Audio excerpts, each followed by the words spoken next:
Third, in the second chapter, The Creator's Plan, third section says, God really wants to show himself to us. The Lord wishes to reveal as much as he can of himself.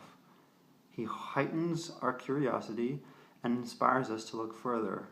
He wishes us to want to learn more about him, about his life, and how we can become more like him. There are some scriptures here.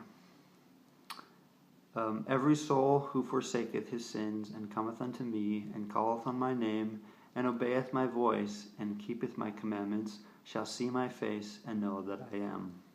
That's Doctrine and Covenants 93, verse 1. Ask, and ye shall receive. Knock, and it shall be opened unto you.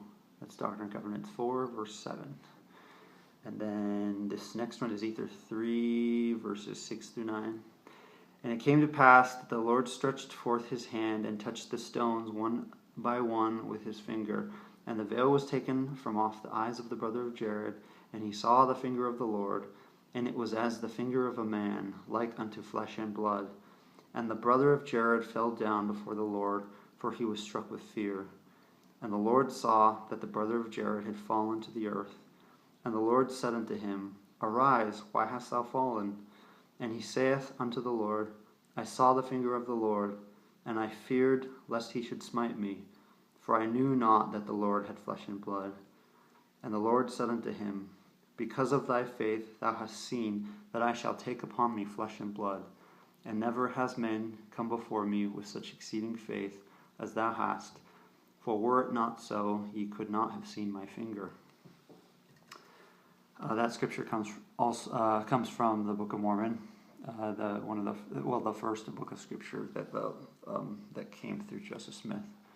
And that story takes place before Christ came on the earth and was mortal. But you can read more about it in the Book of Mormon if it's interesting to you. But essentially, the story goes that Christ appeared to this man and showed him the form of his body and how he would appear when he would come on the earth, essentially forecasting his birth and purpose. But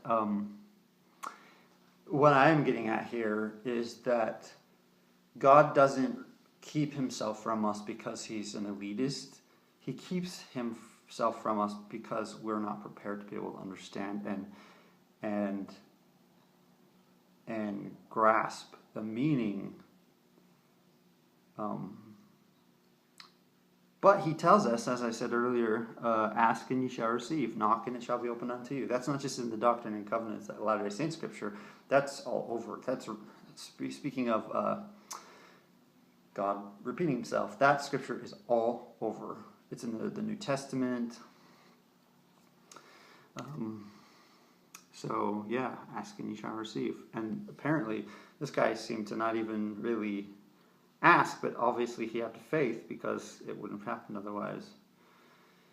And again, that scripture, every soul that forsaketh his sins and cometh unto me and calleth on my name and obeyeth my voice and keepeth my commandments shall see my face and know that I am. In this case, it was a literal fulfillment of that as far as the scripture is concerned. Yeah, God didn't make us to question so that we would then be told, no, I'm not going to give you the answer to those questions. He's not going to punish us for asking questions. In fact, that's the whole point. He gives us curiosity so we can ask, because how the heck are we going to learn to be like him? Curiosity is, we talked about earlier, is a childlike thing, and Christ tells us that we should be as a little child, of such is the kingdom of heaven. So, yeah, and here I established that point, that we should ask, and if we do, we will receive, if we ask in faith.